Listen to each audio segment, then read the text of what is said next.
Rodrigo me lo dijo sin levantar la voz, como si estuviera comentando un cambio menor en la agenda del día, algo tan administrativo que no merecía explicación. Creo que es mejor que no asistas a la gala esta noche, dijo mientras revisaba su teléfono. Ni siquiera me miró cuando lo dijo.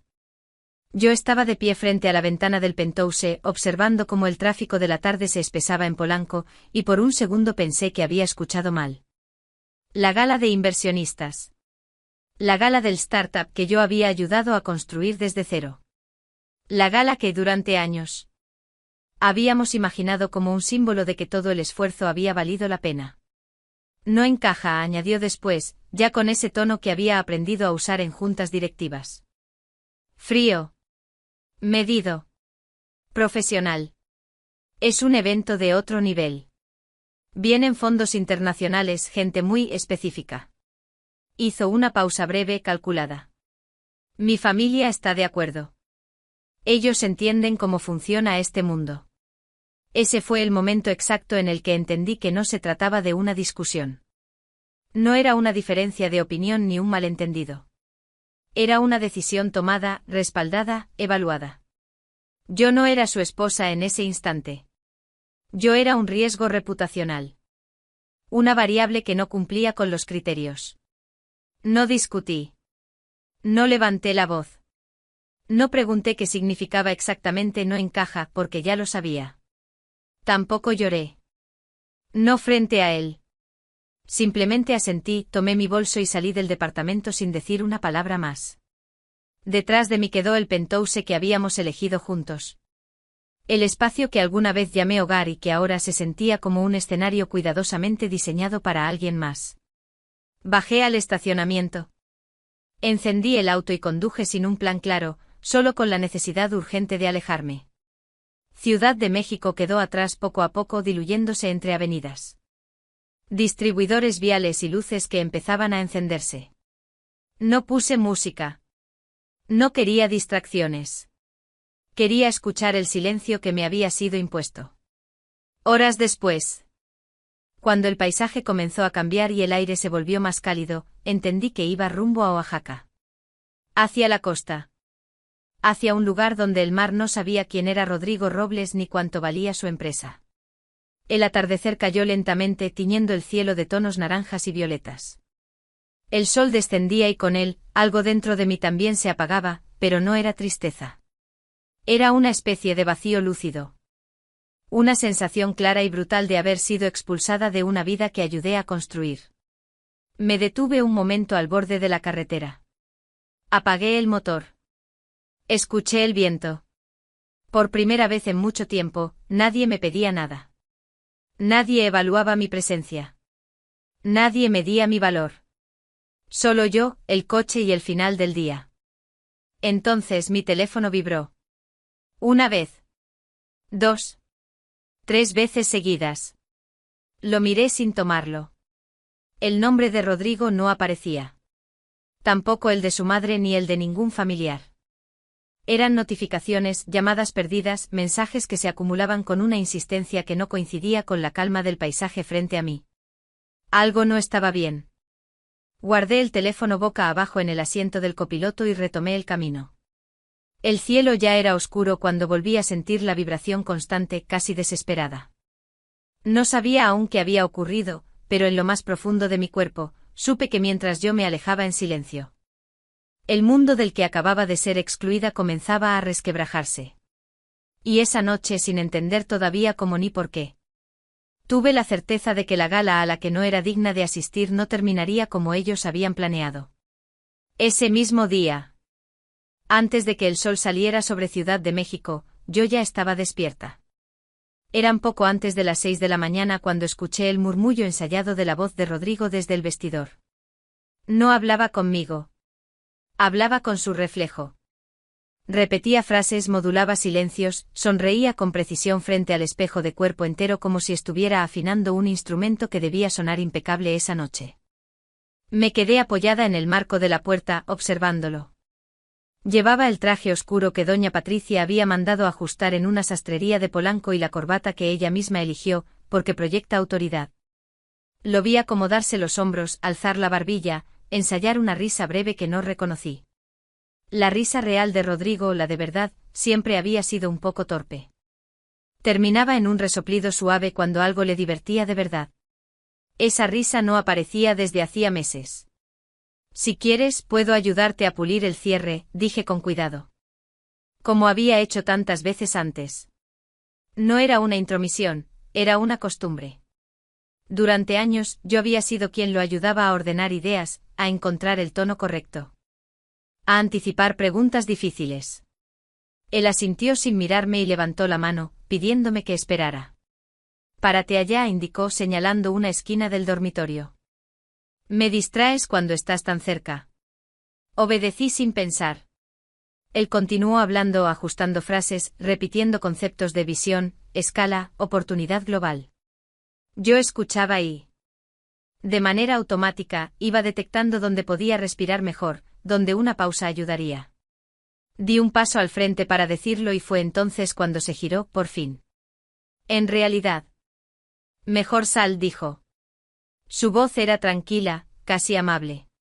Esto es para otro nivel. Otro tipo de audiencia. La frase se quedó suspendida entre nosotros. Otro nivel. Otro tipo de audiencia. No explicó a qué se refería porque no era necesario. Yo conocía ese lenguaje. Era el mismo que había empezado a usar en reuniones, en cenas. Incluso en conversaciones casuales. El idioma de quienes creen que el mundo se divide entre los que pertenecen y los que estorban. Mi mamá va a estar ahí esta noche. Añadió mientras volvía al espejo. Ella entiende cómo funciona todo esto. Sabe qué decir, cómo moverse. Doña Patricia. El apoyo adecuado. La presencia correcta. En ese instante. Algo se acomodó dentro de mí con una claridad dolorosa.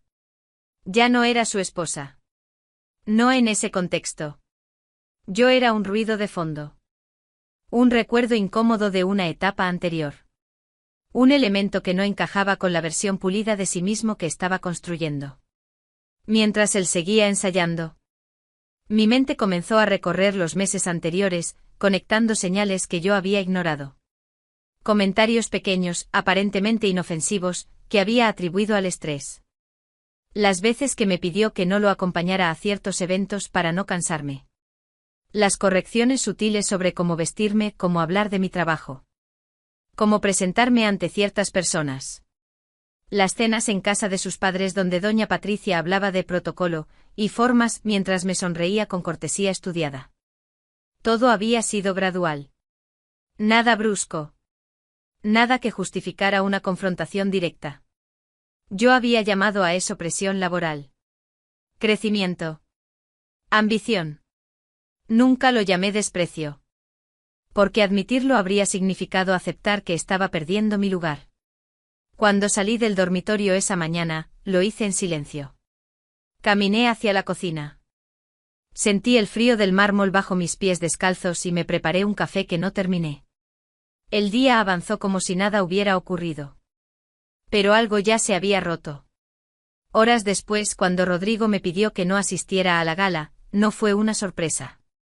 Fue solo la confirmación final de algo que llevaba tiempo construyéndose. El desprecio no nació esa tarde.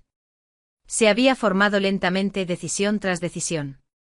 Silencio tras silencio hasta convertir mi presencia en un estorbo que debía ser retirado con cuidado, como se elimina un objeto que ya no combina con la decoración. Mientras conducía hacia el sur, con la carretera extendiéndose frente a mí como una línea continua, los recuerdos comenzaron a ordenarse solos. Como si por fin tuvieran permiso de existir sin interrupciones. No eran escenas dramáticas. Eran hechos. Detalles concretos. El tipo de cosas que no suelen aparecer en las biografías oficiales ni en los discursos de gala. Todo empezó en un garaje alquilado, húmedo y mal iluminado. En las afueras de Ciudad de México. No era un espacio inspirador. Había cajas apiladas, una mesa plegable que cojeaba y una extensión eléctrica que nunca parecía suficiente. Allí. Rodrigo pasaba las noches frente a una computadora prestada, con ojeras profundas y una ansiedad que le tensaba los hombros. No era el hombre seguro que ahora practicaba sonrisas frente al espejo. Era alguien brillante, sí, pero también inseguro, abrumado por la idea de no estar a la altura. Recuerdo una madrugada en particular. Eran casi las 3 cuando lo encontré sentado en el suelo, rodeado de hojas arrugadas. Tenía que presentar una idea a su primer posible inversionista, y no lograba memorizar ni 2 minutos seguidos. Las manos le temblaban. Respiraba rápido. Decía que todo era un error, que nadie iba a creer en él. Me senté a su lado, le pedí que respirara conmigo, que ordenáramos las ideas una por una. Reescribimos el mensaje, no para hacerlo más grandioso, sino más claro. Grabé su voz en mi teléfono para que se escuchara. Ensayamos hasta que amaneció. Ese mismo día consiguió el primer financiamiento. No fue una cifra espectacular, pero fue suficiente para arrancar. Cuando salió de la reunión, me llamó llorando. Decía que no lo habría logrado sin mí. Yo no lo corregí. No hacía falta. Después vinieron los meses de trabajo invisible. Mientras él se concentraba en la arquitectura general del producto, yo afinaba la estrategia. Estructuraba procesos, anticipaba escenarios. Traducía ideas técnicas en propuestas comprensibles. Escribí partes del código inicial cuando se atascó y se convenció de que el proyecto no tenía salida. Organicé los flujos internos, ayudé a definir prioridades cuando todo parecía urgente. Nada de eso llevaba mi nombre. Nunca lo pedí. También estaban mis contactos. Personas con las que había trabajado antes, colegas que confiaban en mi criterio. Llamadas que hice en fines de semana, cafés que se transformaron en demostraciones improvisadas. Reuniones donde yo explicaba el valor real del producto sin prometer milagros. Así llegaron los primeros contratos. No por carisma, sino por credibilidad. Esos acuerdos mantuvieron a la empresa a flote cuando todavía no había equipo de ventas ni reputación que mostrar. Con el tiempo el garaje quedó atrás. Llegaron las oficinas. Los trajes, las presentaciones pulidas. Rodrigo comenzó a hablar de crecimiento, de escalamiento, de visión global. Yo seguía allí ajustando detalles, resolviendo problemas. Sosteniendo estructuras que no se veían desde afuera. Era un trabajo silencioso, constante, y durante mucho tiempo pensé que eso era suficiente. Que el reconocimiento no era necesario si el proyecto avanzaba. Hasta que dejó de ser nuestro proyecto. El contraste con el presente era brutal. El mismo hombre que había necesitado que le recordara cómo respirar antes de una reunión ahora hablaba de adecuación cultural. La empresa que nació en un garaje gracias a decisiones prácticas y trabajo compartido ahora evaluaba presencias como si fueran accesorios. Todo lo que yo había aportado estaba integrado en el sistema, pero mi lugar como persona había sido declarado inadecuado. No sentí rabia al recordarlo. Sentí una claridad serena. Los hechos no necesitaban adornos ni dramatización. Bastaba con enumerarlos para entender la injusticia. No porque yo mereciera aplausos. Sino porque nadie tiene derecho a borrar a quien ayudó a construir algo solo porque ya no encaja con la imagen que quieren proyectar. Mientras el paisaje cambiaba y la ciudad quedaba definitivamente atrás, comprendí que mi historia dentro de esa empresa no podía ser anulada por una decisión reciente. Podían excluirme de una gala, pero no podían reescribir el origen. Y aunque en ese momento todavía no sabía cómo ni cuándo, supe que esa verdad, sostenida en silencio, tendría peso más adelante. El mensaje llegó cuando ya había retomado la carretera. No fue una llamada. Fue un texto breve, casi tímido. Como si Mariana Fuentes estuviera midiendo cada palabra antes de enviarla. Valeria, ¿puedes ver esto cuando tengas un momento? Lo siento. Nada más. Ninguna explicación. Ningún contexto. Solo un archivo adjunto. Orillé el coche y tomé el teléfono. La pantalla mostraba una captura de un documento interno. Uno de esos archivos que se mueven entre direcciones y comités, llenos de tablas, notas al margen y encabezados impersonales. Reconocí de inmediato el formato. Era el plan operativo de la gala en Polanco. La gala de esa noche. Deslicé el dedo con calma, leyendo sin prisa. Como si mi cuerpo se negara a reaccionar antes de que mi mente terminara de entender. Presupuesto. Logística. Lista de invitados. Ubicación, Hotel St. Regis. Nada inesperado. Hasta que llegué a una sección titulada Optimización de asistencia. Ahí estaba. En una línea breve, limpia. Escrita con la frialdad de quien cree que las palabras no tienen consecuencias, asistencia de cónyuges limitada a perfiles que cumplan con criterios de imagen y posicionamiento. Recomendación basada en asesores familiares. Debajo una nota aún más precisa. Mi apellido. Mi nombre reducido a una inicial. Y una conclusión que no dejaba lugar a interpretaciones, no alineada con la proyección corporativa. Sentí como algo se retiraba de mi pecho, no como un golpe, sino como una retirada ordenada. No fue rabia. Fue comprensión. Total. Esto no había sido un comentario al pasar ni una reacción impulsiva de Rodrigo. No había sido una mañana difícil ni un mal consejo lanzado sin pensar. Había sido evaluado. Discutido. Aprobado. Convertido en política. Seguí leyendo. Al final de la página. Una referencia cruzada, decisión comunicada al equipo directivo. El equipo directivo. No solo Rodrigo. No solo sus padres. Todos. Mariana incluida. Personas con las que había trabajado durante años. Personas que conocían mi aporte, mi historia, mi lugar real en la empresa. Todos habían sido informados de que yo no debía estar presente. La humillación dejó de ser íntima en ese segundo.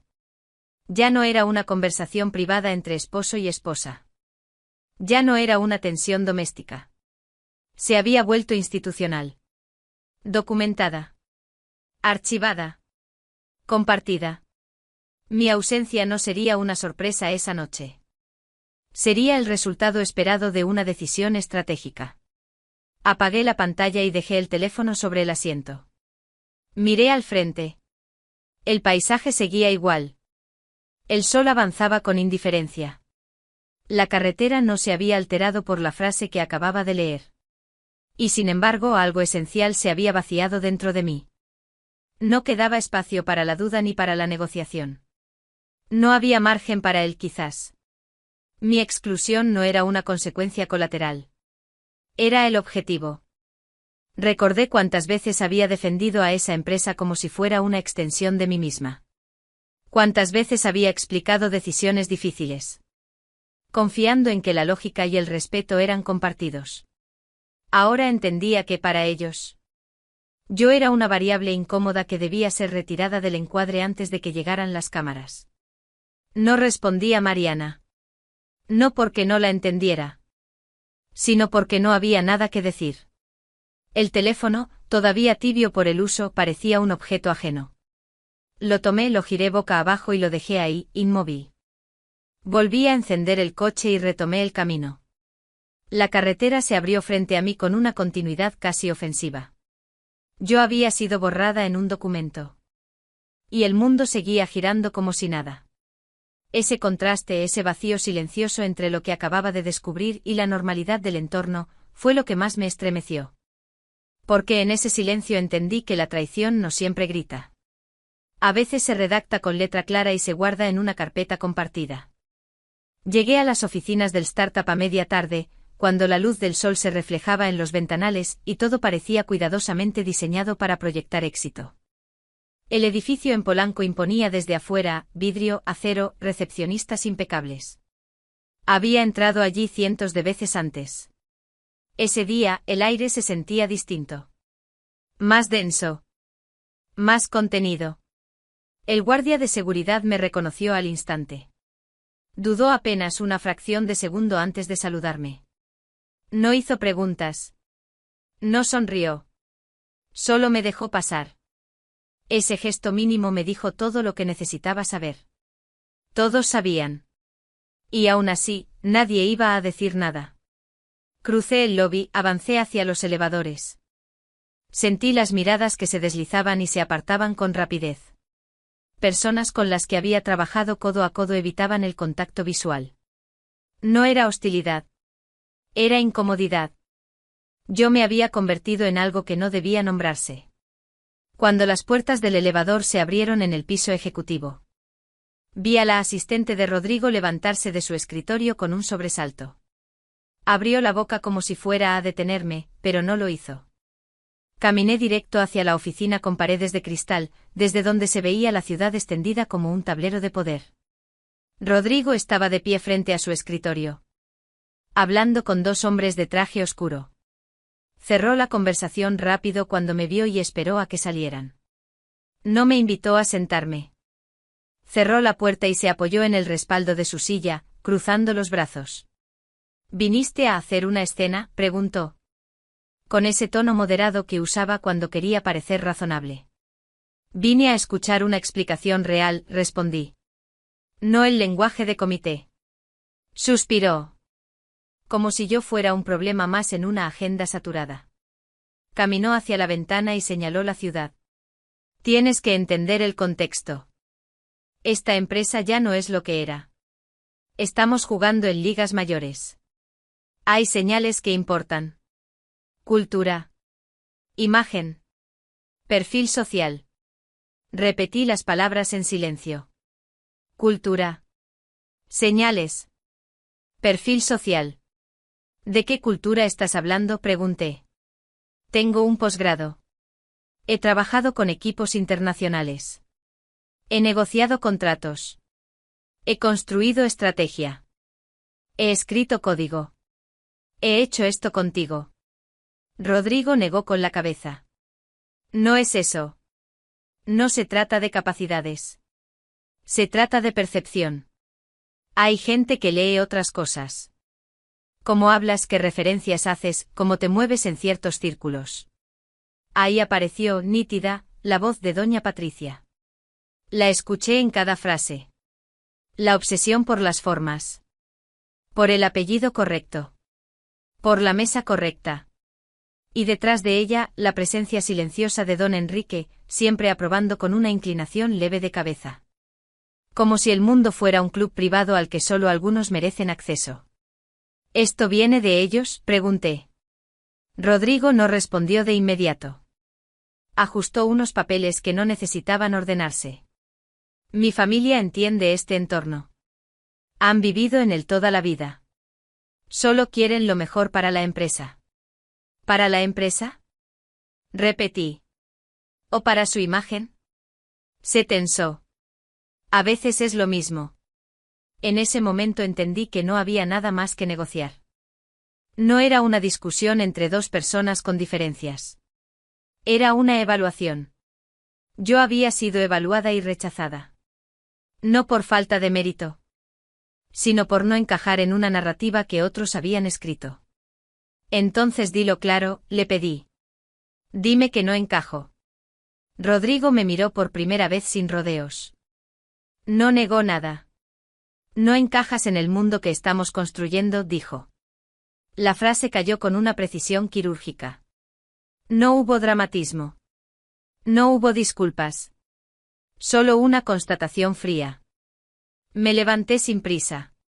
Observé la oficina, el escritorio impecable, la vista privilegiada, todo aquello que alguna vez imaginé como un logro compartido. Tienes razón, respondí. No encajo en ese mundo. Y no pienso transformarme en alguien que solo sirve como accesorio. Caminé hacia la puerta. Al abrirla, sentí el murmullo apagarse en el área común. Nadie habló. Nadie me siguió. Salí del edificio, crucé el estacionamiento y me detuve un segundo antes de subir al coche. La ruptura no fue solo profesional ni solo matrimonial. Fue algo más profundo.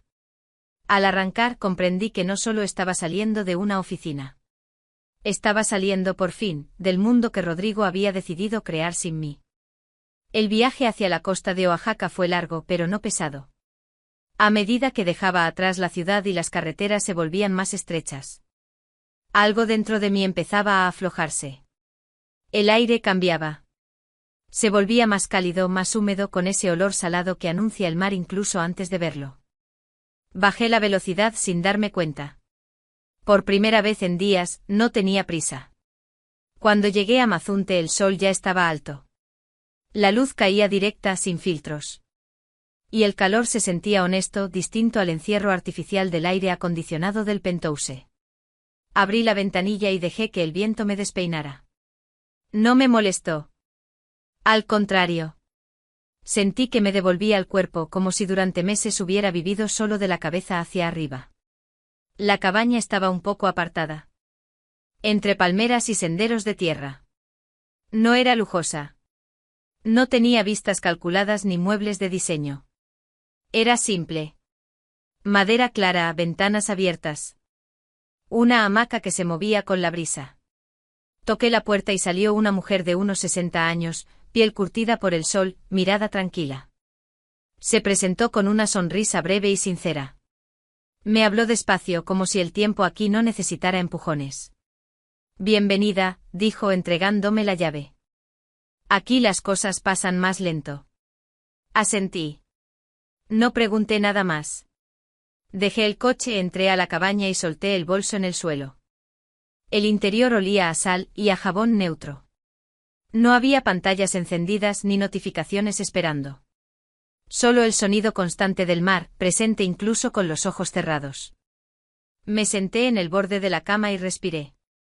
Profundo. Largo. El contraste con Ciudad de México era casi violento. Allá, todo era vidrio, mármol, silencio controlado. Aquí. El calor se pegaba a la piel, el viento entraba sin permiso, el ruido no se podía apagar. Y sin embargo me sentía más en calma que en años. Salí a caminar descalza. La arena estaba tibia. El mar avanzaba y retrocedía con una constancia que no pedía explicaciones. Me quedé un rato mirando el horizonte. Sin pensar en nada concreto. No repasé conversaciones. No anticipé consecuencias. Solo estuve ahí, permitiéndome no sostener nada. Cuando regresé a la cabaña. El teléfono vibró de nuevo. Lo miré desde lejos como se mira un objeto que ya no pertenece al mismo mundo. Sabía que si lo tomaba, la marea de voces regresaría. Rodrigo. Sus padres. Mariana. Mensajes cruzados. Demandas. Justificaciones. No estaba lista para eso. Tal vez nunca lo estaría. Lo puse en modo silencio. Luego en modo avión. Sentí una punzada breve como una culpa aprendida, pero pasó rápido. El silencio real comenzó ahí. No el silencio incómodo de las oficinas, sino uno vivo, lleno de sonidos naturales. El canto lejano de aves, el roce de las hojas, el mar insistente. Me recosté en la hamaca y cerré los ojos. Las imágenes de los últimos días aparecieron sin fuerza, como escenas que se apagan solas cuando no se les presta atención. No intenté analizarlas. No era el momento. Ese descanso no era una huida definitiva, sino una pausa necesaria. Un espacio para que todo lo que estaba a punto de ocurrir encontrara lugar. Mientras el sol descendía lentamente y el cielo comenzaba a cambiar de color. Tuve la sensación clara de estar inhalando por primera vez en mucho tiempo. No sabía aún qué iba a pasar con la empresa, con Rodrigo. Con mi vida en la ciudad. Pero entendí algo esencial: para enfrentar lo que venía, necesitaba este silencio. Este margen. Este respiro. Y así. Entre el sonido del mar y el calor que se volvía más amable con el atardecer. Me preparé sin saberlo para el momento en que todo aquello de lo que había escapado empezaría a derrumbarse por su propio peso.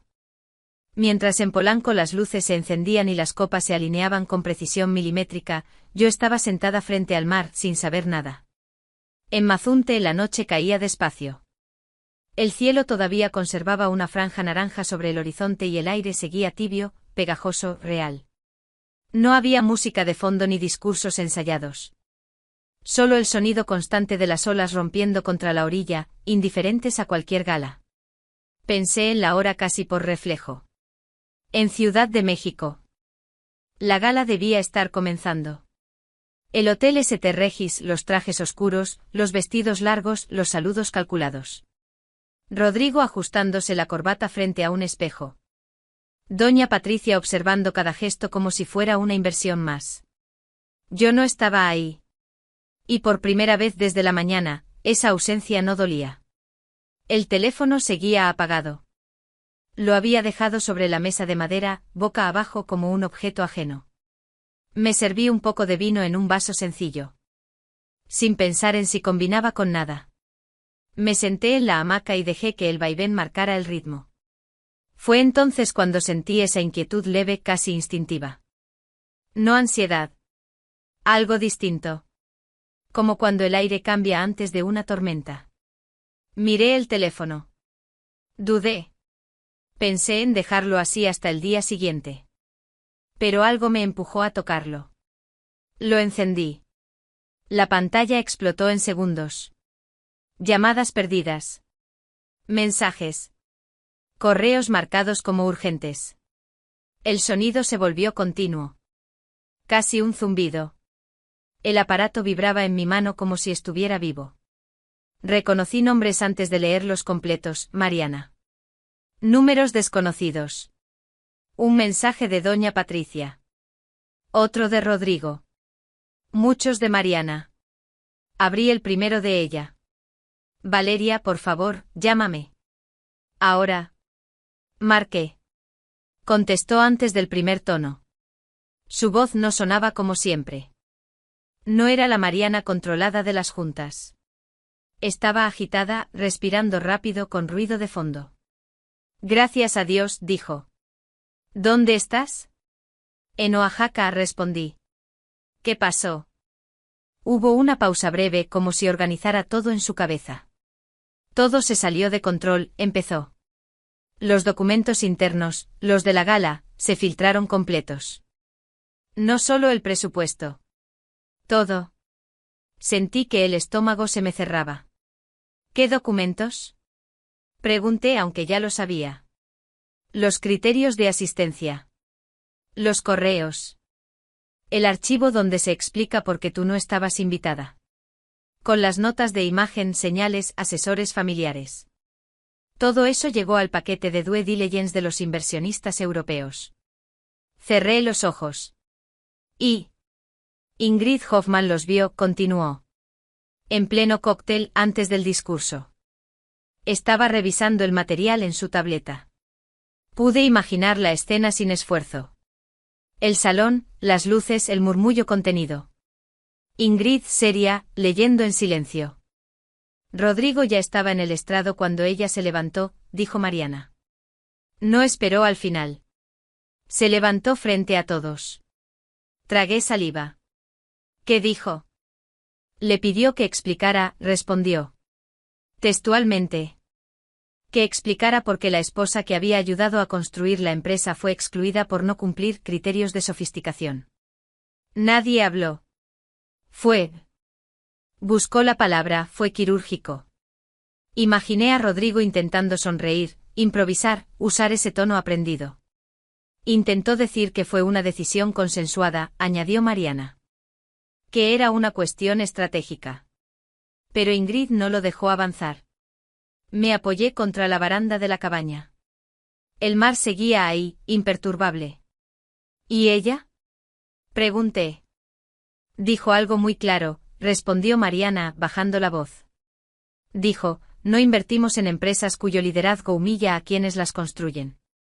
La dignidad no es negociable. Y el liderazgo se demuestra cuando nadie está mirando. Sentí un escalofrío. No de triunfo. De exactitud. Después cerró su tableta, se levantó y se fue, continuó. Su equipo la siguió. 6 fondos más hicieron lo mismo. Algunos ni siquiera terminaron la copa. El silencio del otro lado de la línea pesó unos segundos. ¿La prensa? Pregunté. Invitada, dijo Mariana. Ya hay notas circulando. Redes, portales financieros. Todo. Es público, Valeria. Miré el cielo oscuro, salpicado de estrellas. Rodrigo está. Empezó ella, pero no terminó la frase. No importa, dije con calma. No era indiferencia. Era algo distinto. Como si esa parte ya no me perteneciera. Colgué despacio. Los mensajes seguían llegando, pero no los abrí. Me quedé ahí escuchando el mar, mientras en Polanco el salón se vaciaba antes de tiempo.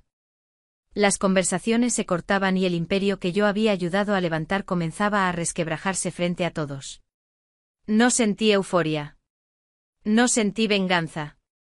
Sentí algo más sobrio. Más limpio. La justicia no había llegado con gritos ni escándalos. Había llegado con documentos, con palabras exactas. Con una decisión tomada en público por alguien que entendía que el poder sin respeto no es poder. Apagué el teléfono otra vez. El resto, ya no necesitaba mi presencia. El teléfono volvió a encenderse solo para recordarme algo evidente: ahora sí me necesitaban todos. No respondí de inmediato.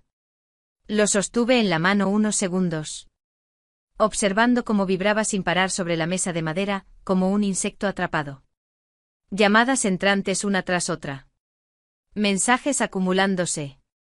El contador subía más rápido de lo que podía leer. Rodrigo fue el primero en insistir. 3 llamadas seguidas. Luego un mensaje de voz. No lo escuché al principio. Conocía demasiado bien ese tono. El mismo que usaba cuando algo se le iba de las manos y necesitaba que yo arreglara el desastre. El mismo con el que, durante años, me pidió ayuda sin decir gracias. Después aparecieron los nombres de doña Patricia y don Enrique. Mensajes escritos con una cortesía rígida, casi elegante. Como si el lenguaje formal pudiera disimular el pánico. Tenemos que hablar. Esto es un malentendido. Hay cosas que se pueden arreglar si actuamos con prudencia. Prudencia. Pensé. Siempre la prudencia aparecía cuando el problema ya no era mío.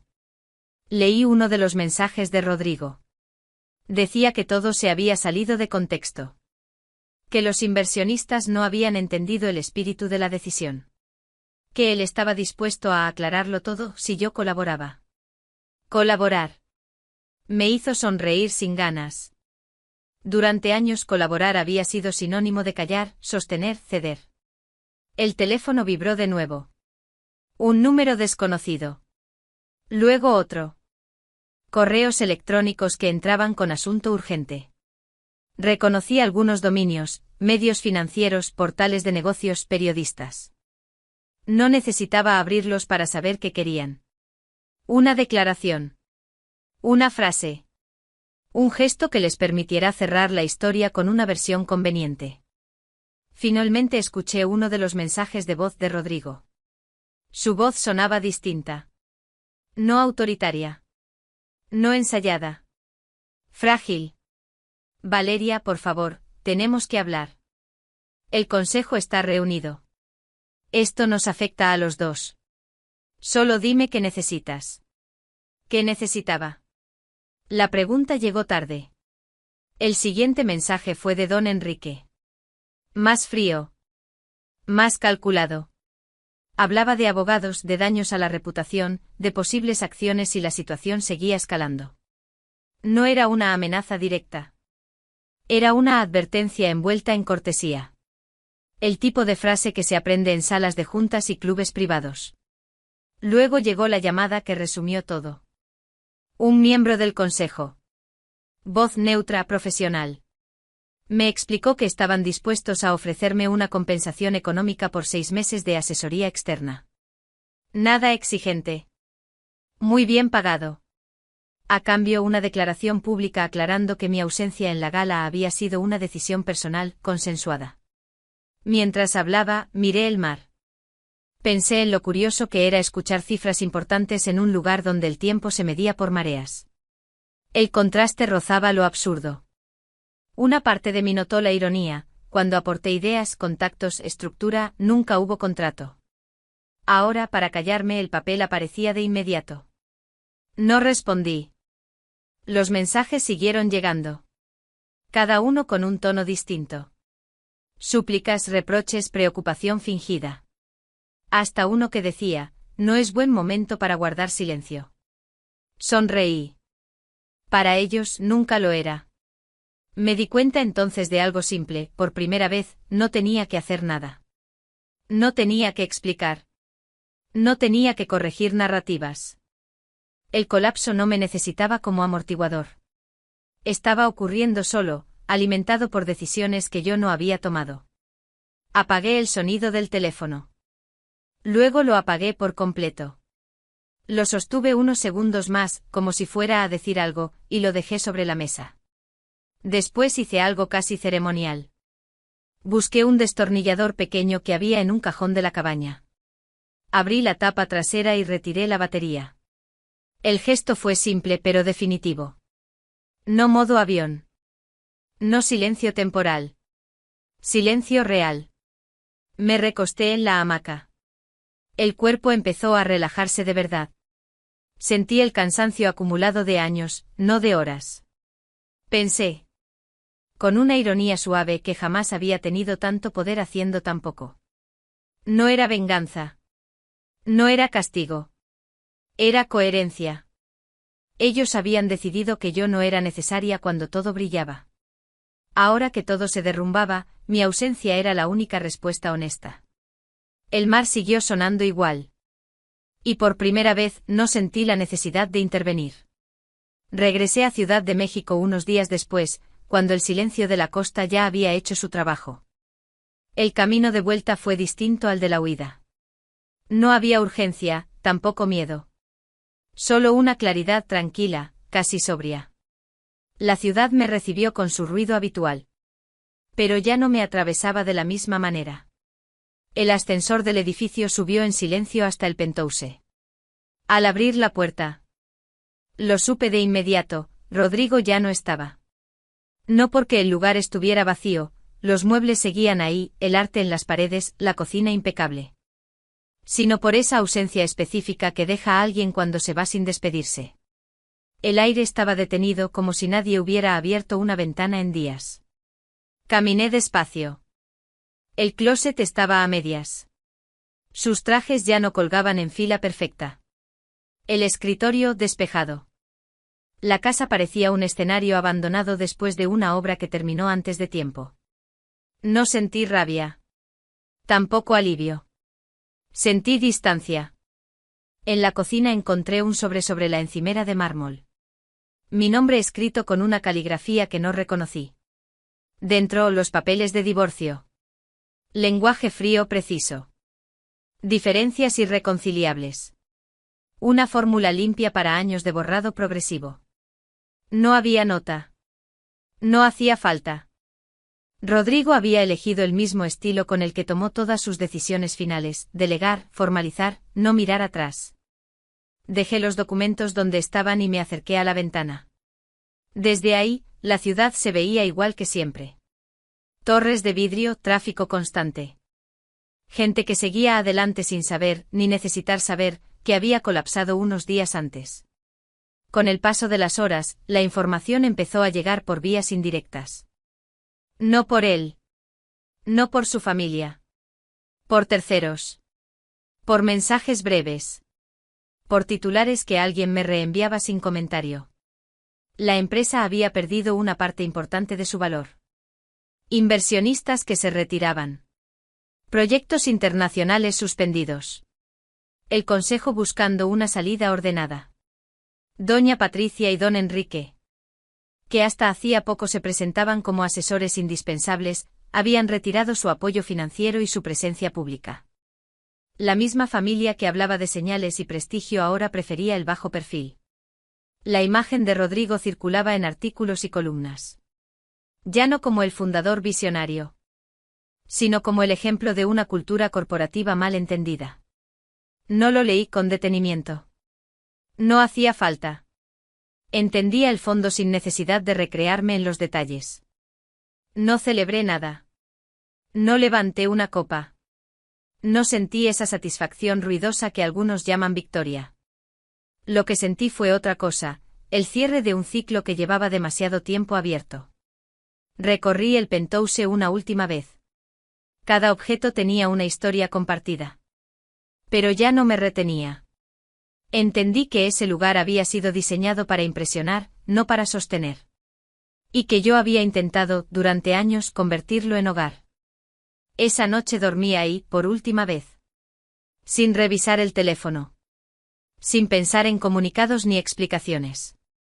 Al día siguiente, llamaría a una abogada. Ordenaría lo práctico. Lo demás ya estaba resuelto. El pasado había quedado atrás, no con un estruendo, sino con un desgaste silencioso. Y yo, por primera vez, no sentía la necesidad de reconstruir nada que no me perteneciera. Solo observé. Y seguí adelante. El renacer no llegó con un anuncio ni con una firma grandilocuente. Llegó en forma de una conversación breve y directa. Días después de mi regreso a Ciudad de México, recibí un correo de Ingrid Hoffman. Sin rodeos. Sin dramatismo. Me dijo que había seguido mi trabajo desde los primeros años de la empresa, que había leído los documentos originales. Que había visto cómo mi nombre desaparecía de la narrativa oficial. Y que, precisamente por eso, quería hablar conmigo. Nos reunimos en un café discreto, lejos de Polanco. Sin fotógrafos ni discursos. Ingrid fue igual que la noche de la gala, clara, precisa, incómodamente honesta para quienes prefieren el teatro. Me habló de liderazgo real. De empresas que se construyen desde la coherencia y no desde la apariencia. Me propuso algo simple y enorme a la vez, apoyar el inicio de un proyecto propio. Con libertad total y sin condiciones que no fueran éticas. Acepté sin euforia. Con calma. Como se aceptan las cosas que llegan cuando ya no estás intentando demostrar nada. Así nació mi nuevo proyecto. No como reacción, sino como afirmación. Una consultora pequeña enfocada en estrategia real, cultura organizacional y crecimiento sostenible. Sin galas. Sin comités familiares evaluando perfiles. Con equipos que valoran el trabajo antes que la etiqueta.